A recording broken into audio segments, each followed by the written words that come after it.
Greetings, my peeps, and welcome to the All Things Basketball Podcast with your boy GD. In this episode, I will be going around the WNBA. We had 3 weeks already, so we'll just go around into the different teams and I'll just expound on that. Also, I had some other things I want to say concerning the coverage of the WNBA. So, all that and more. So, just sit back, relax, and enjoy the show.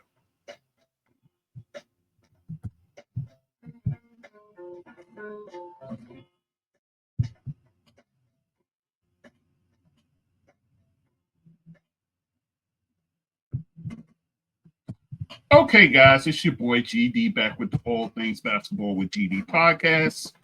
And guys, right now in the NBA, you got finals going on that's taking place. But I wanted to focus this episode on the WNBA because there's a lot happening that's going down. So wanted to just get that out the way. And besides, I'll be going on vacation yet again. So I said, let me get this episode in. This way I don't have to rush and go through all this and that. So here it is, guys. So with that said, let's not delay any further. Let's get into it. So 3 weeks are in the books, guys. We've had players of the week for week 1 and week 2. Week 3, we still have to wait upon that. I believe it comes out tomorrow, so which is as of this taping, it's Monday, so it comes out on the Tuesday. So there's that. But nonetheless, I wanted to go around the league to all the different teams and expound on what's happening there. So with that said, here's how I'm going to do it. I will start in the East, and I'll actually go bottom up for the East and then for the West. So the last team to the top team will go that way. All right, so with that said, let's get into it, guys. So the Connecticut Sun at the bottom of the Eastern Conference with a record of 2-7. Yeah, they've had some really bad beats, guys. I mean, absolute blowouts. So, the coach, Rashid Mezzanine, he's really in over his head, guys. I mean, his team has been getting beat down. And mind you, there are 2 victories there. They got one off of Indiana, and the other one they got off of, was it the Valkyrie? I believe it was. In any event, guys, to me, that team needs more scoring. Of course, you have your 2 top tier players, Marina Mabry, and then also Tina Charles, who's still wrecking the record books as we speak. She's right now at number 2. And, of course, you got Dewana Bonner, who's up there as well. So those 2 are kind of going tit for tat, if you will. But Tina Charles still getting it done at her advanced stage. And Marina Mabry is taking care of business. And those 2 are pretty much keeping the team afloat, guys. The areas of weakness, you want to see improvements from, I thought Olivia Nelson-Ododo, I thought she would have a fine season coming out the gate, but that's not to be just yet. And then Sanaya Rivers, who's looked great on defense, it's just her offense needs some catching up to. But so far, she's been a good-looking rookie thus far as defending the opposing players. She's been on her job with that. It's just the offense hasn't come around just yet. And JC Sheldon, someone I thought who would be starting for them, she's not. She's coming off their bench, but she's been tough. She's been hard-nosed. You had that game against the Fever where she knocked out 2 players for crying out loud in the same game. So much so everybody's saying, oh, she's always been a dirty player and this and that. And I'm like, when have you heard this about JC Sheldon? They said, oh, it goes all the way back to college. I was like, I never heard anything like that about her. I've been keeping a close eye on college, and I never heard that about her. But nonetheless, that's a story for another day. But I think once the young players come around and how this coach incorporates them will go a long way.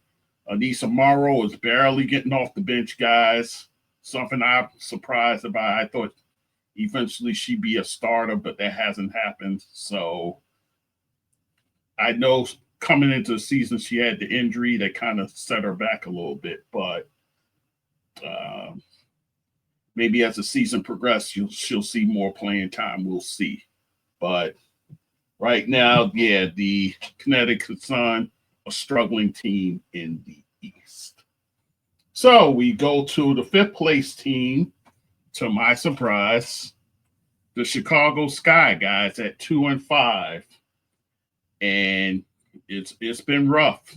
Tyler Marsh is in there trying to figure it out, but I've been watching the Chicago Sky games, and it seems like he's just been overmatched, guys. They have the 2 wins, both of those against the Sun, by the way, the Connecticut Sun. So that's where their wins have come. And in their last game against the Fever over there at the United Center, in that game, tough blow for them. Courtney Vandersloot, she goes down. I saw the injury. I was like, oh, this is not good. And lo and behold, guys, news just came down. She is out for the season, guys, with a torn ACL. I thought this would be a fine year for her coming back to Chicago to mentor the young players, to get players like Angel Reese in the nice positions where they can flourish. Also, Camila Cardozo as well. She, in the preseason, it looks like it was a beautiful setup between her, Cardozo, and Sluty. So it looked like they were going to be able to flourish, but now that's out the window, guys. So you have that. The strength of the team, of course, is Angel and her rebounding. She's leading the league once again, guys. That's the one area that has, she can always have in her back pocket is a rebounding. Camila Cardozo's post play, it's been good, but she just needs the touches. She needs the touches inside.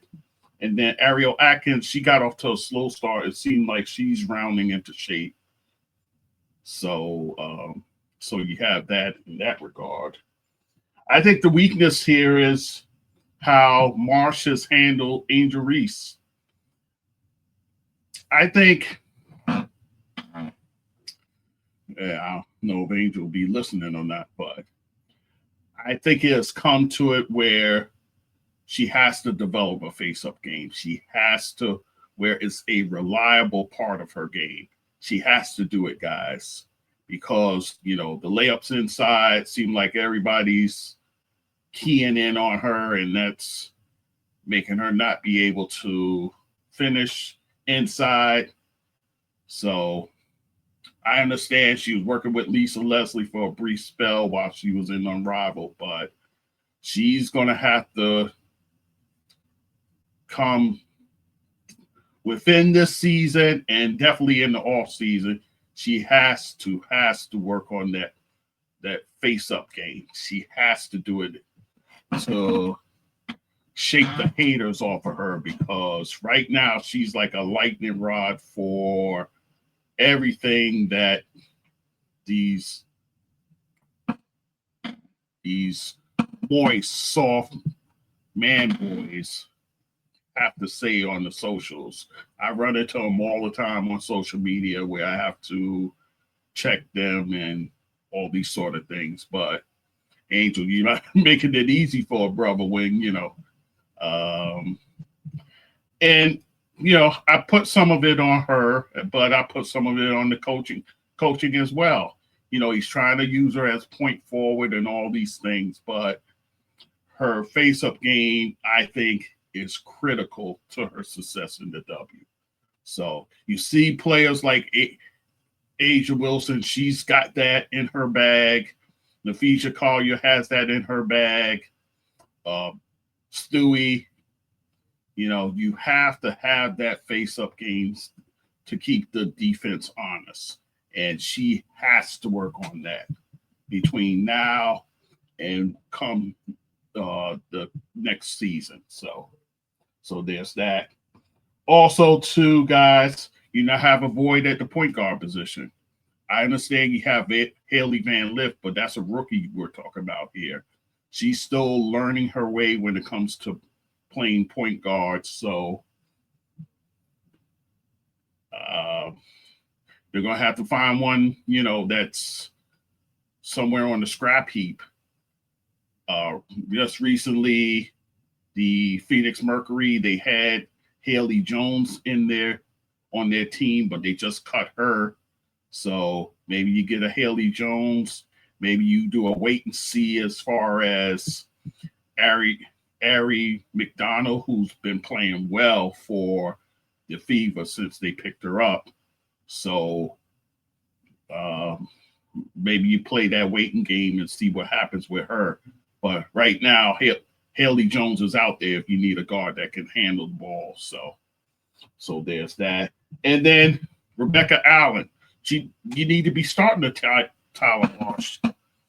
This is somebody who can kind of, she has the deep ball, so that would alleviate things inside for Angel and Carmilla. So I don't see why she's not starting, guys.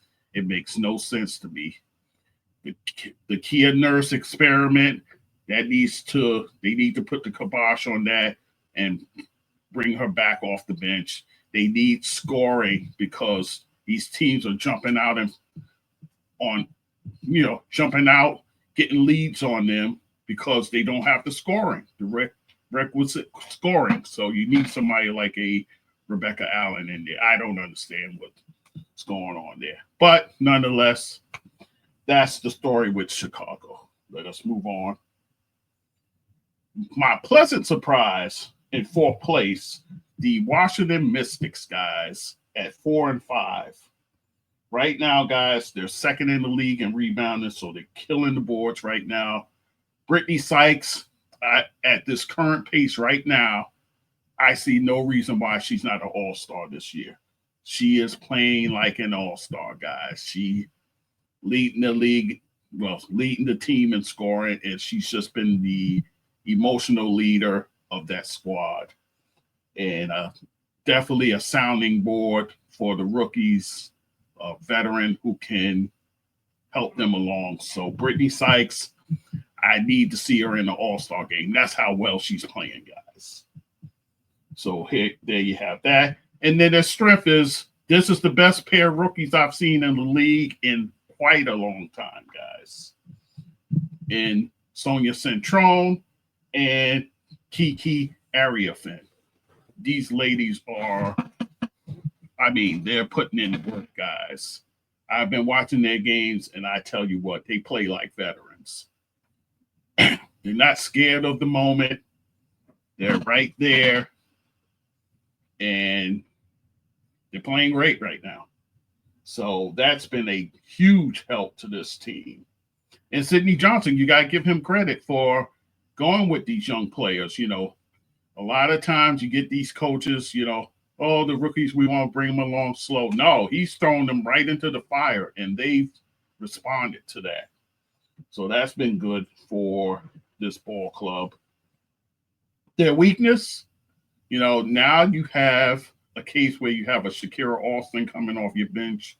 You have a Leah Edwards coming off the bench. Mind you, Leah Edwards going into the season, she had an injury that she was coming back from. So there's that. And then with Shakira Austin, she's always nicked up, what have you. So it seems like they're being very cautious with both of them by bringing them off the bench. But I tell you what, they haven't lost a beat in there. Uh, you do have a Stephanie Dolson as your starting center. Um, she's been a help to the rookies as well. She's been a vocal leader for them, but you're going to need production from your center position. I like to see Dolson kind of score a little bit more, but there's that. And then also, guys, you're going to have to get solid point guard play. That's what it comes down to in this league, guys. You got to have solid point guard play if you want to be among the upper echelon teams in the league. So there you go in that regard. So you need solid play from Suge Sutton and from Jade Melbourne, rather. So so far, hasn't been great, but it's been enough for them to. They're a tough out, guys. They're not a team you go in and they're going to lay down for you. They've been tough. It resembles the toughness of their leader, Brittany Sykes. So there you have that. So that's your fourth place team. Third place, the Indiana Fever. Not much of a surprise. People probably thought they'd be up higher than third, but you're dealing with the fact that Caitlin Clark, she's dealing with that quad injury. I just got word, guys. She's missed 4 games thus far. It looks like she's going to miss number 5, guys. Looks like she's going to miss the game against the Atlanta Dream. And it could be a case where we don't see her till the weekend or so. So Caitlin Clark still on the mend with the quad injury, guys. So we'll see what happens with her in that regard. Right now, they are third in scoring and third in turnovers. So, yeah. But, they were 2-2 going into Caitlin's injury. They're 2-2 without her. So, it hasn't been too much of a difference there. Thankfully, they were able to pick up, as I mentioned, Ari McDonald, who's been she's been playing well for them. She's been defending well, which of course Stephanie White, the coach, she loves that. So, because not for nothing, Sydney Colson, we love her, but she was getting kind of cooked there. But Ari McDonald, she's seemed like you put her in there, and she's been a bit of a menace on defense. So there's that. Your strength, of course, getting Kaylin back as soon as possible, guys. Hopefully within this week, not for the Tuesday game against the Dream, from what I understand, but soon she'll be on the way, guys. And then also, Lexi Hall, guys, we have to start putting her in the conversation for most improved player. She's in the starting lineup, playing well for them. She's a catalyst on defense, guys. And her shooting from the field and from 3 has been amazing, guys. So she's somebody I'm putting in the conversation for most improved player early on. So there's that. And then, like I said, the bright spot of Ari McDonald. And your weakness, Kelsey Mitchell. I mean, she liked to hoist them up, guys, but she's misfiring a bit here. Only, just under, rather, 41% from the field. So there you have that. DeWanna Bonnett's had a slow start for them, so she's coming off the bench right now for them. DeWanna Bonnett, she's going to do whatever the coach wants her to do in order for the team's success. So you like that about her. But she's got off to a bit of a slow start. And then Natasha Howard, she could be a bit better for them as well. Aaliyah Boston, it seems like sometimes they forget how efficient and how much of a go-to player she should be.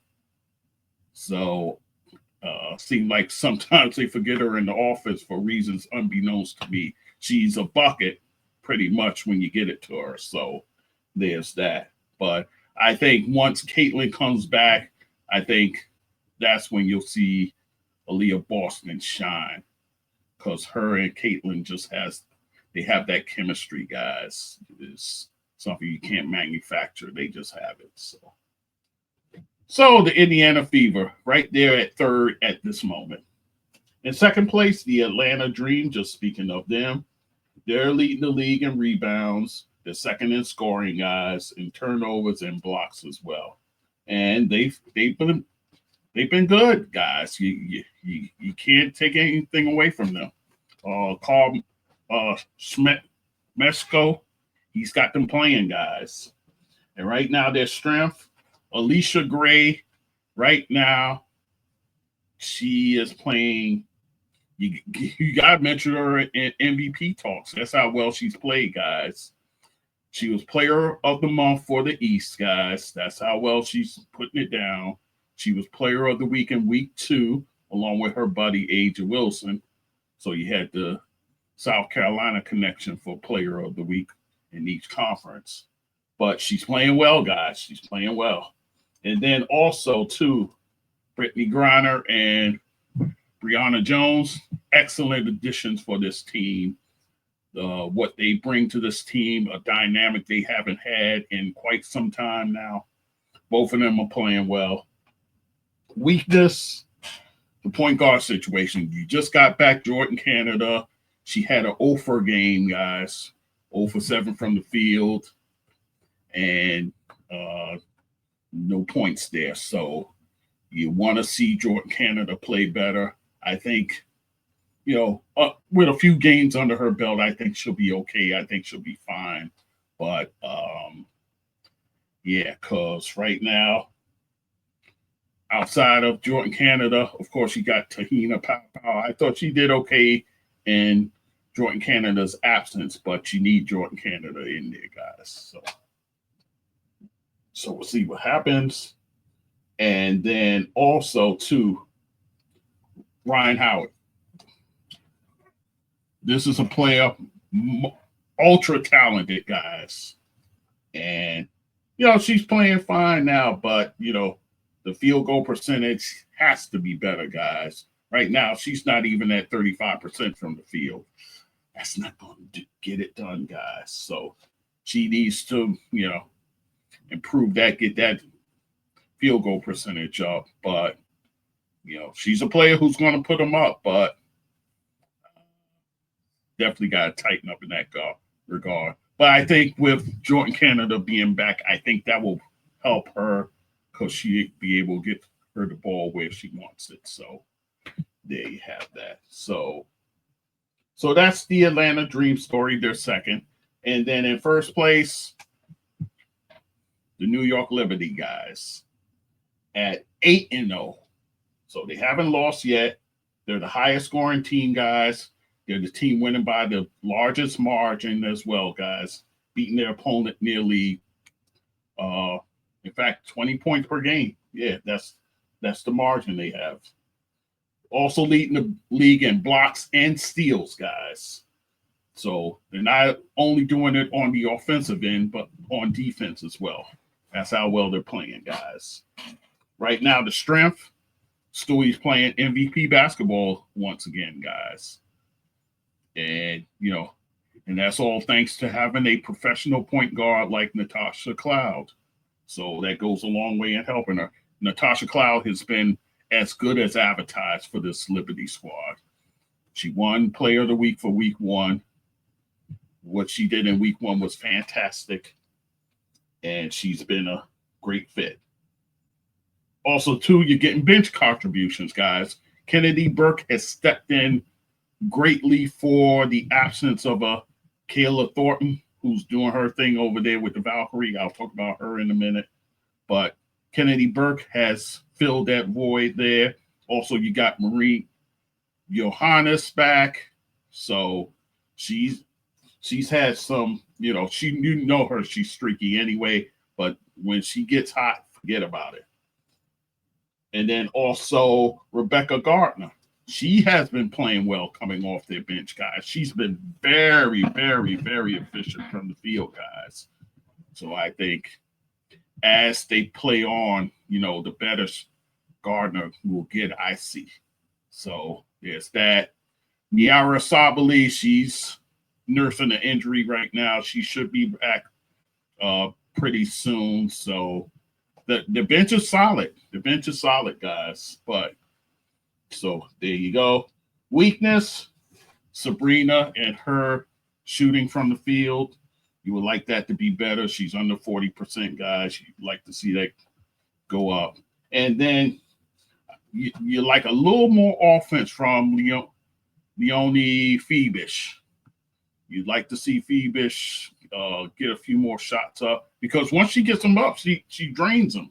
So, she's been concentrating on the defense and so forth. But I think for her, I think she needs to get a little more offense going. So there you go. All right, so that is your East, guys. Let me take a little time to talk about the coverage of the NBA, and maybe I may end up splitting the episodes. So of course I'm doing this on the fly. So producing on the fly, that's the way it goes, guys. Anyhow, I believe last year I talked about the coverage and how you got these kind of new folks to covering the WNBA. So, a lot of things that us as the normal fans see as routine, these people blow it out of proportion. You're even coming into this year, people are still talking about the jealous girl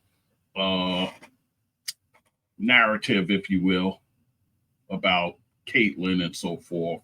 We've gotten past that, guys. We've moved on from that. So there's that. So I am here making a request right now to your Stephen A. Smiths of the world. I'll talk about him in a minute because he was on this podcast. And anyway, to Unc Shannon Sharp, I've heard him recently, and he had his little things to say, especially about the season opener between Indiana and Chicago. So also Colin Cowherd, he's always firing it up to spew his nonsense. So there's that. And you have others as well. I'll talk about a few of them. But again, I have to echo the words of Rob Parker. Let's concentrate on what's happening on the court for the W.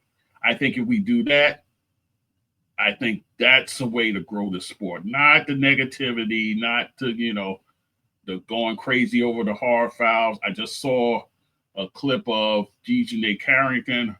I guess her hand got caught up as she was defending, I want to say it was Jessica Shepard, and where it got so that, it gave the appearance of her yanking her hair or whatever. So you already got that. Oh, she should be suspended from the league and all this. This league is rough. It's not for the faint of heart, guys. I've said that on many occasions, guys. And I talked about the J.C. Sheldon thing where, she took out Sydney Colson for a minute. Thankfully, she only missed one game, and then she was back. And then she fighting through a screen and bumped Sophia Cunningham, and her down she goes with an ankle injury. So, there's only 144 spots, so players are going to be fighting and scrapping, guys. So that's just normal play in the W. So, and it kills me.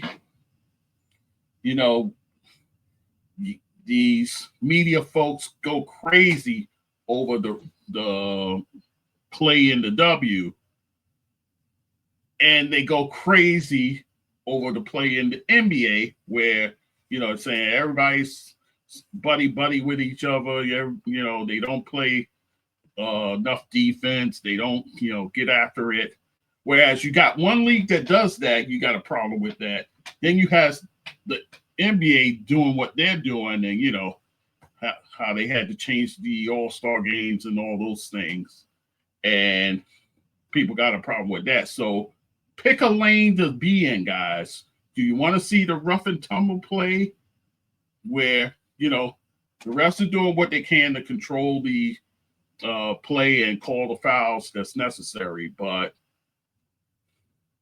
or do you want the NBA where you said everybody's buddy and they're not really checking people like that? So although in the playoffs I think it's a different animal because you see more tougher defense in the playoffs. So there's that.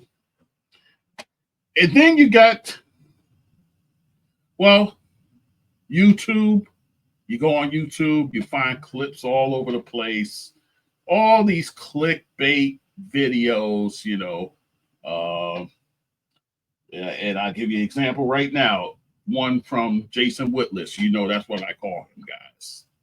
And the title of it was Dawn Staley hired by CBS to slander Caitlin Clark. Really?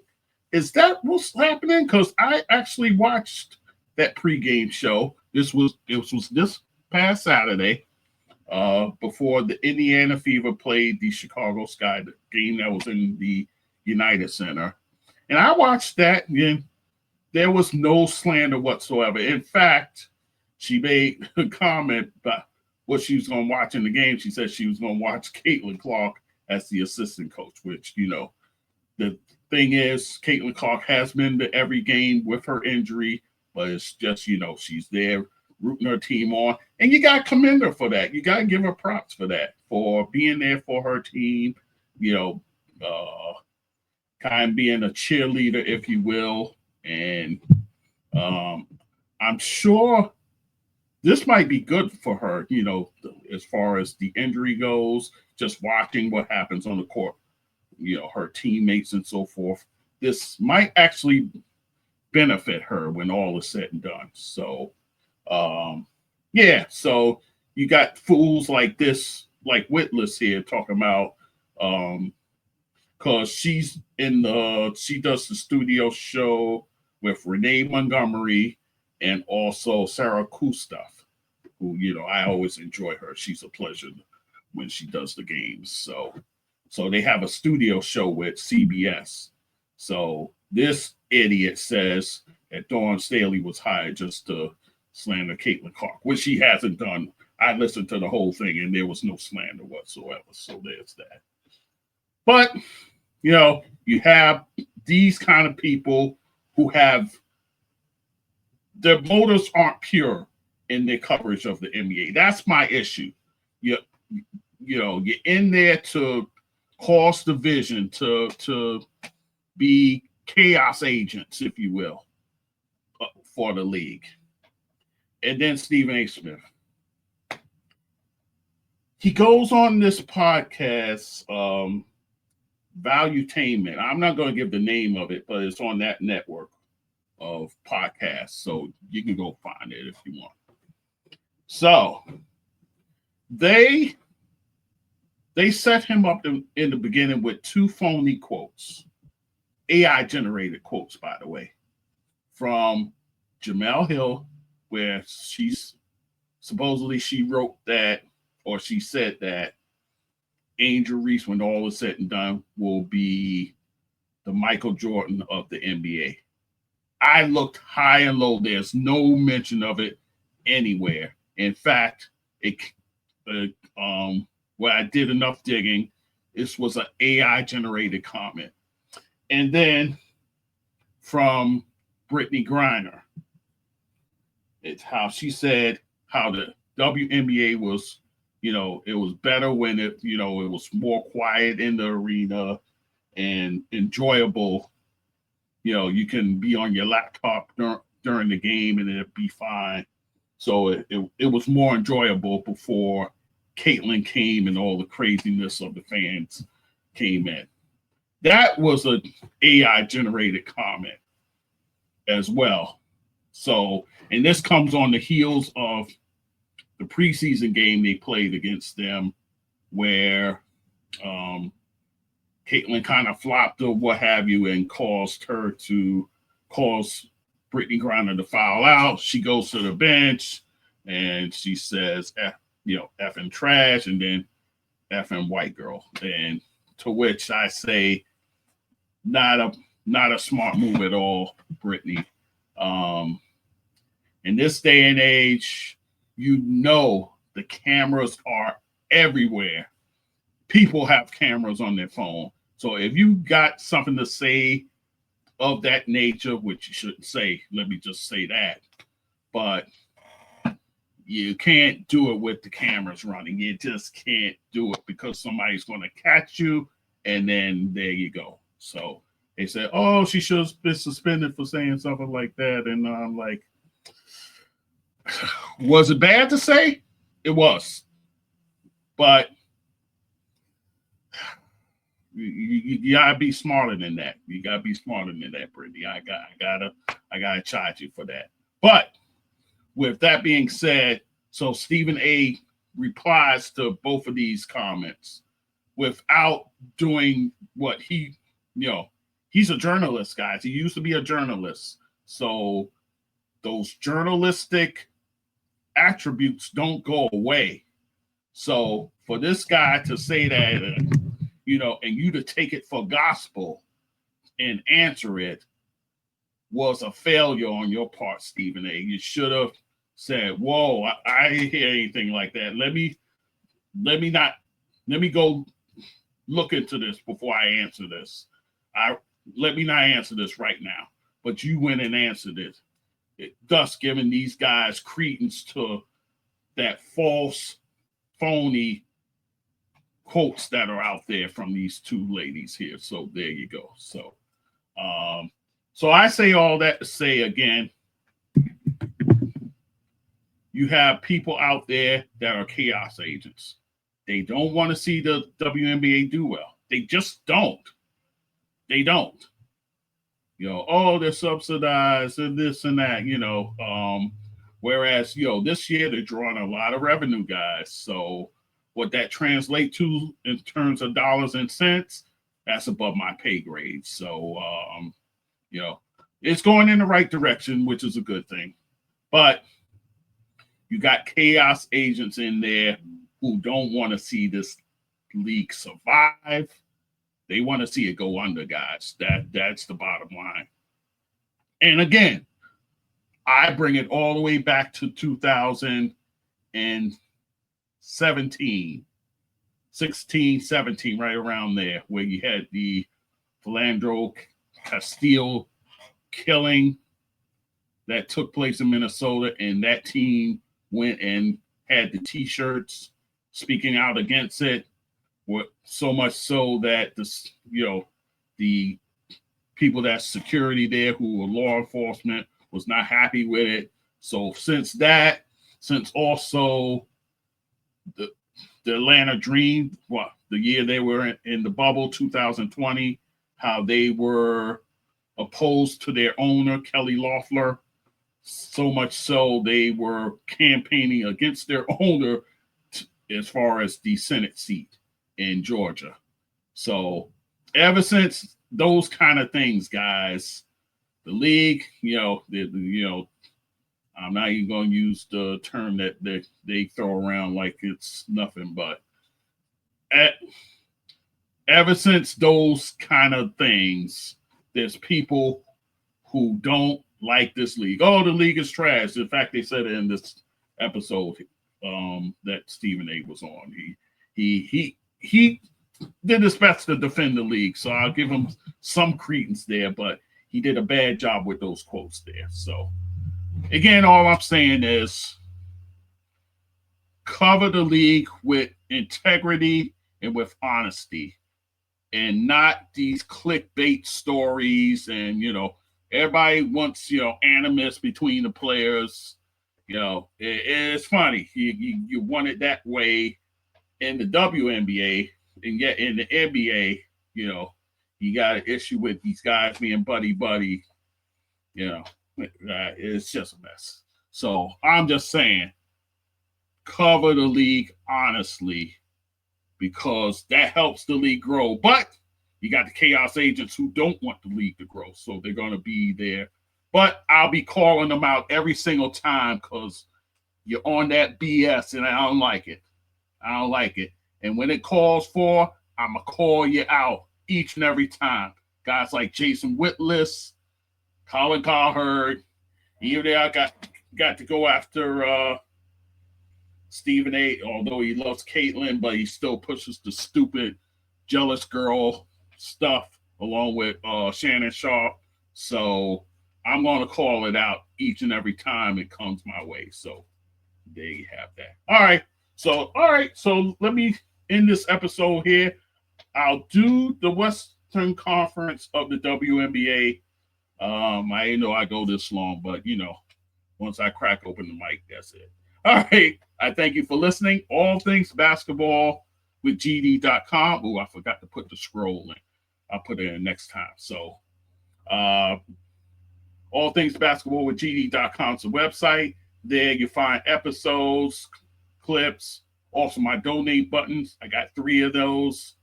PayPal, Buy Me a Coffee, and Spotify. You can donate with all 3 of those.